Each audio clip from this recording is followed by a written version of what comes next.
Welcome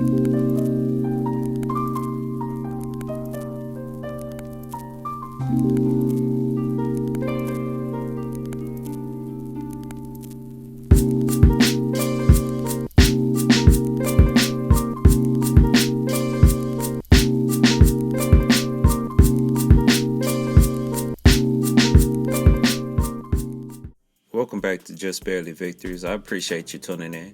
Hit that like button, that subscribe button, and stay up to date with my latest content. And today I want to dig into Hollow Knight Silk Song. They recently did an interview with Edge Magazine, and it was a bit more details released. So I just wanted to cover the bit of information that I was able to come across, and hopefully you find some of it useful. So just to start off, we have Hornet, which is one of the main protagonists in the original Hollow Knight Metroidvania game. Hornet is known to be in a cage and being taken away from Hollow Nest, and this actually causes her to lose her powers, which is expected.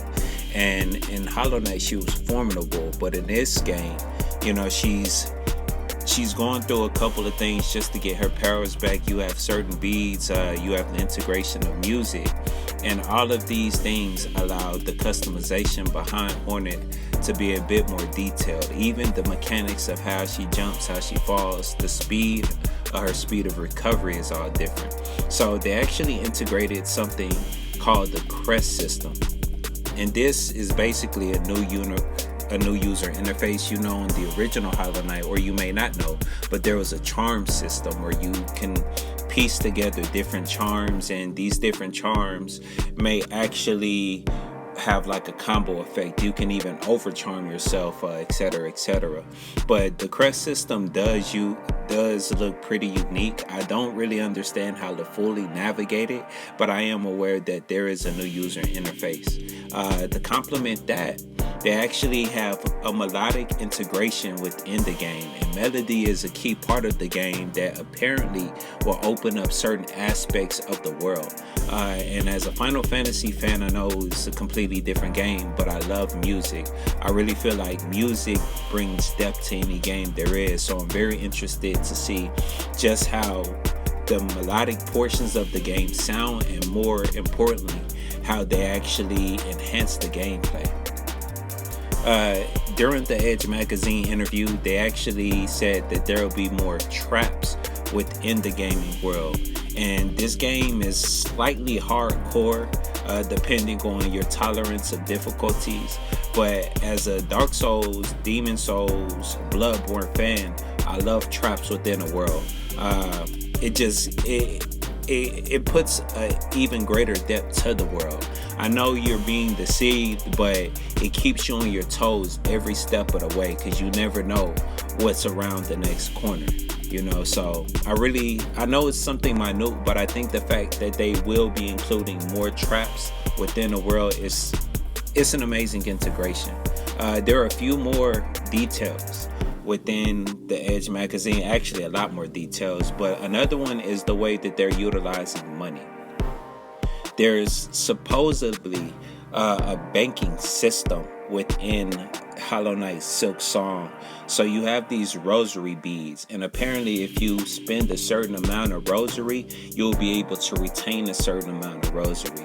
And the rosary beads, like I said on one of my earlier points, I'm not absolutely sure how it all will be fully integrated, because I obviously have not played the game, but these are just a few key points that they're putting out. So if you are one of those people that hate the fact that if you die you lose everything, then they're kind of giving you a complimentary system that allow you to keep some of your items in the case that you fall. So I think that's pretty cool. That's pretty nice. Another aspect of the game is there's supposedly 100 different resting benches.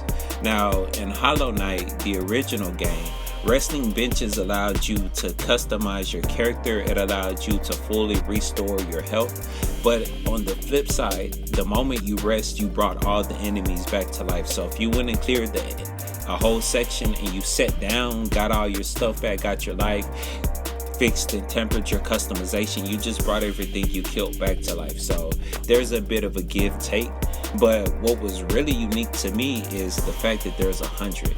I don't know the exact number for the original Hollow Knight saga, but in my opinion, there might have been 30 benches plus minus. So to increase that threefold is crazy. But that leads to the thought, and I'm not 100% sure, but this world could potentially be even larger than Hollow Nest. And Hollow Nest was pretty huge. But that to me would put more validation behind why there's so many more benches. You obviously, if you have more places to explore, you have a reason for there to be more benches. But there could be a different reason. And one of my final points, and not even a final point, but something I found very interesting, is that apparently after Silk Song, this may be the last Hollow Knight that they're doing. They say the game is coming sooner than later, but on top of that, they said they're focusing on a project. They said they're focusing on a completely different IP. And there's rumors that there's a game called Fearless Fox that could be in the works, that is also another try-hard Metroidvania style game. Like I said, it's a rumor, so I can't be 100% sure, but I'm eager to see what else this team can produce. Hollow Knight was an amazing experience. Honestly, I put that up there with my top games I've played ever, and I'm including that among my God of Wars, among my Spider-Mans, even among some of my Final Fantasy games that I played. Hollow Knight was really just that unique. I've had certain buddies, we've all played it, and our experiences were completely different. What we gained in the game, the way we maneuvered to certain bosses, the way we explored the world was completely different. So just that experience in itself, and realizing that people have completely separate experiences than yours, is not such a linear path. To me, that's amazing.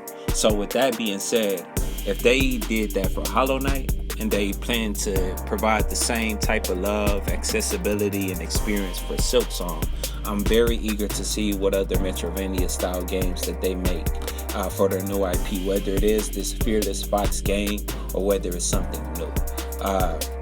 And that's pretty much all I have for you today. There is a bit more information out there. If you want to know even more and more, there are other people providing this information, but I would prefer you to get it from the horse's mouth, which is Edge Magazine. They have the digital versions available. I would highly advise you to get it, not just for the content inside it, but the actual covers for the magazine are purely works of art.